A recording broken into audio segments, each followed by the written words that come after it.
Drop shipping business के लिए vendors को पहचानने में जो टिप्स काम आते हैं ना, वो मैं आज आपको बताने वाला हूं। देखो, कम बजट में बिजनेस शुरू करने वाले एंटरप्रेन्योर्स के लिए कई ऐसे ऑप्शंस हैं जिनकी शुरुआत बड़ी ही आसानी से की जा सकती है।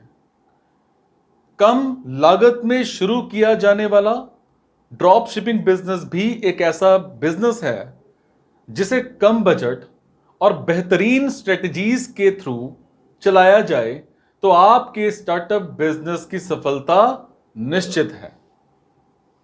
देखो, drop shipping business online business का एक अच्छा माध्यम है और इस बिजनेस में आपको वेंडर्स और सप्लायर्स की जरूरत होती है। इन दोनों के माध्यम से ही आप अपने बिजनेस को आगे बढ़ाते हैं और कस्टमर्स तक पहुंचाते हैं। लेकिन यहां सबसे बड़ी चुनौती सही वेंडर और सप्लायर को तलाशने की होती है कि अगर आप इस बिजनेस को शुरू करने का मन बना रहे हैं तो आपको इस बात की जानकारी जरूर होनी चाहिए कि सही वेंडर को कैसे तलाश किया जाता है। Number 1, always go with certified vendor. जब आप अपने बिजनेस की शुरुआत करते हैं तो आपको कुछ बातों की जानकारी नहीं होती है।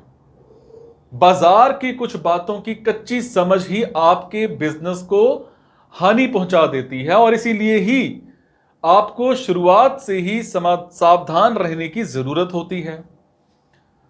ड्रॉप शिपिंग बिजनेस में कई बिजनेसमैन जो होते हैं उन वेंडर्स को चुन लेते हैं जो सर्टिफाइड नहीं होते, फेक होते हैं, और जिसकी वजह से कस्टमर आपके बिजनेस पर भरोसा नहीं कर पाता है और आपका बिजनेस इस तरह की जालसाजी से बचे। उसके लिए जरूरी है कि आप शुरुआत में ही जब वेंडर की तलाश करें तो ये जरूर देख लें कि वो वेंडर सर्टिफाइड वेंडर है या नहीं है। अगर वो वेंडर सर्टिफाइड वेंडर नहीं है तो आपको उसके साथ बिजनेस करने से बचना चाहिए। नंबर 2, सेलिंग से पहले वेंडर्स के प्रोडक्ट्स की जांच कर लें। बिजनेस चाहे किसी भी तरह का क्यों ना हो, चाहे आप कस्टमर तक अपनी सर्विसेज को पहुंचाना चाहते हैं या फिर किन्हीं प्रोडक्ट्स की सेल करना चाहते हैं, दोनों ही सिचुएशंस में कस्टमर का भरोसा सबसे ज्यादा इंपॉर्टेंट होता है। ड्रॉप शिपिंग बिजनेस में भी अगर आपको कस्टमर के भरोसे को नहीं खोना है तो वेंडर्स के थ्रू अवेलेबल कराए गए प्रोडक्ट्स को आपको अच्छी तरह से जांच करने के बाद ही लेना चाहिए। मैन्युफैक्चरिंग डेट, क्वांटिटी, क्वालिटी और प्रोडक्ट्स के फीचर्स के बारे में अच्छी तरह से जांच कर लेनी चाहिए। अगर वेंडर आपको सही प्रोडक्ट अवेलेबल कराता है तो ही उसके साथ आपको बिजनेस को आगे बढ़ाना चाहिए। ठीक है। नंबर 3, वेंडर्स की रिटर्न पॉलिसी की जांच कर लें। ऐसा जरूरी नहीं होता है कि कस्टमर को हमेशा ही प्रोडक्ट पसंद आए। कई बार कस्टमर प्रोडक्ट को खरीद तो लेता है लेकिन बाद में पसंद नहीं आने पर रिटर्न भी कर देता है।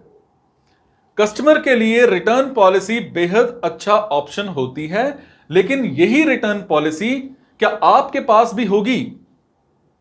वेंडर की तलाश करते वक्त आपको इस बात का भी ध्यान रखना चाहिए कि उसकी रिटर्न पॉलिसी भी अच्छी हो। अगर प्रोडक्ट अच्छा नहीं है तो उसे वेंडर वापस लेगा या नहीं, इस बात की जानकारी आपको शुरुआत से ही होनी चाहिए।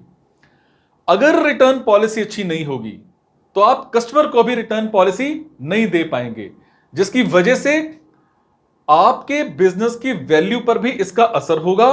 और इसीलिए शुरुआत में ही आपको वेंडर की रिटर्न पॉलिसी के बारे में भी डिस्क्राइब कर लेना चाहिए, ले लेना चाहिए, पूरी जानकारी विस्तार से ले लेनी चाहिए और इसके बाद ही वेंडर से बिजनेस के लिए आगे बात बढ़ानी चाहिए।